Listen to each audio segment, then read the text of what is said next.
After what feels like a lifetime, Toho Pictures, for its 70th anniversary, has finally gotten back to its roots in one of Japan's most recognizable and iconic franchises, bringing the king of the monsters back to its former glory in this Godzilla Minus One. Being no stranger to the reptilian titan, I grew up watching these movies in the 90s. Thanks to being so young, it was easy to look past the outdated special effects and enjoy the simple pleasure of watching giant monsters beat the shit out of each other. Images from Godzilla vs. Gigan and Godzilla vs. Mechagodzilla are still seared into my mind. Ah, happy times. Yet, no matter how many years pass or how many beers I drink, I haven't been able to forget the 1998 version. Run! It's Godzilla! It looks like Godzilla, but due to international copyright laws, it's not. Still, we should run like it is Godzilla! Though it isn't. Now, here in 2023, we are rediscovering what it means to split the atom after the biographical film based on Oppenheimer's work. So it's only fitting, shortly following its release in this same year, we are given a metaphor for the reminder of the heavy cost of war and of the horror produced from the atomic bomb. Yamazaki's Godzilla Minus One captures the spirit of the original 1954 version, but has its own identity, proving monster movies can actually be smart, funny, multi-layered dramas with a real story to tell.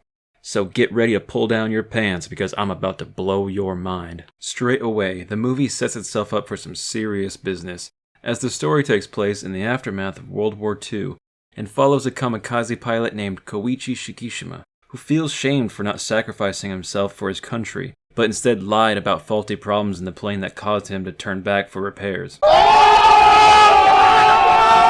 Not only this, but during his stay at Odo Airfield to have the plane serviced, he and his fellow soldiers encounter a baby kaiju. At this point, Koichi is given the order to climb inside the aircraft and take the first shot. However, he is once again overtaken by fear. As a result, the pilot and his commanding officer can only watch in horror as their entire squadron is ripped apart, leaving Koichi with the feeling he was responsible for their death due to his hesitation. He then returns home only to find everything destroyed. In addition, he is now a disgraced kamikaze pilot. Although his actions kept him alive, he is regarded by everyone around him as a coward. While sifting through the wreckage of his hometown, Koichi discovers a woman named Noriko, along with an orphaned baby she had rescued given the name Akiko. They all resemble a sort of family, as Koichi takes it upon himself to see they are both well cared for with the money he earns from disarming mines that were placed in the sea left over from the war. This goes on for about 2 years, throughout which Godzilla grows to his adult size and starts to surface more and more when finding his aquatic habitat disturbed.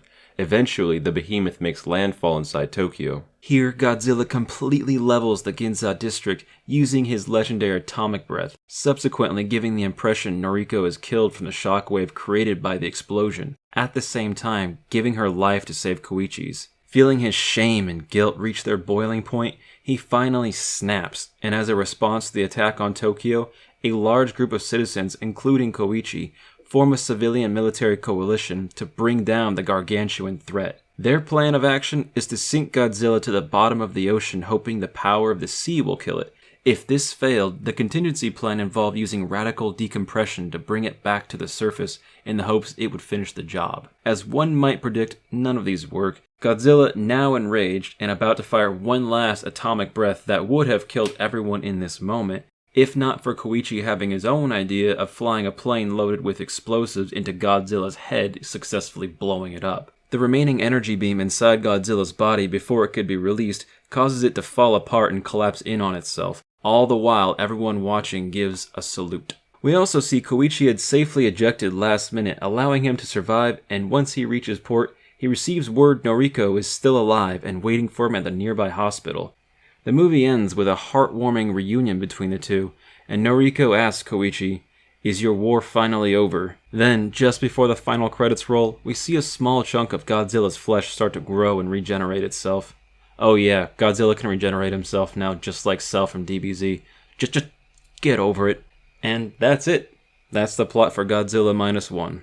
This is officially the modern Godzilla movie. Everything is done beautifully, from the masterful storytelling to the strong performance by its cast to the awesome blend of digital and practical effects that is very aesthetically pleasing. What I love about this movie is the way it sends a powerful message regarding how important it is for people to band together when tragedy strikes, just like Koichi and Noriko after the war, or how the civilians formed a united front to take down Godzilla. Speaking of Koichi, his character arc is another strong aspect of the film, as he starts out being regarded as a coward by soldiers and citizens alike, when he's actually a courageous provider, but other people, like an older woman who used to be his neighbor, remind him that he is no hero, which makes his redemption all the more satisfying when his actions at the end lead to saving thousands of lives on both land and sea, allowing him to finally let go of the past and start building a future with Noriko. The balance between human drama and destruction is really well done, because each time Godzilla surfaces, it propels the story forward for each person involved. Not to mention, the beauty in these moments is unlike anything we've ever seen before. Especially the scene where Godzilla ravages Tokyo with his blue atomic blast and is nothing short of spectacular, which also had a nice touch of a black rain after effect.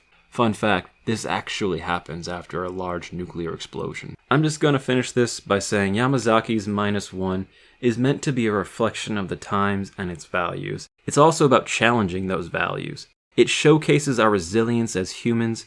In addition, it shows our hostility towards things we don't understand, as it becomes clear no effort was made to calm the beast, only to kill it. And to quote the director, this negativity in the world takes the shape of Godzilla.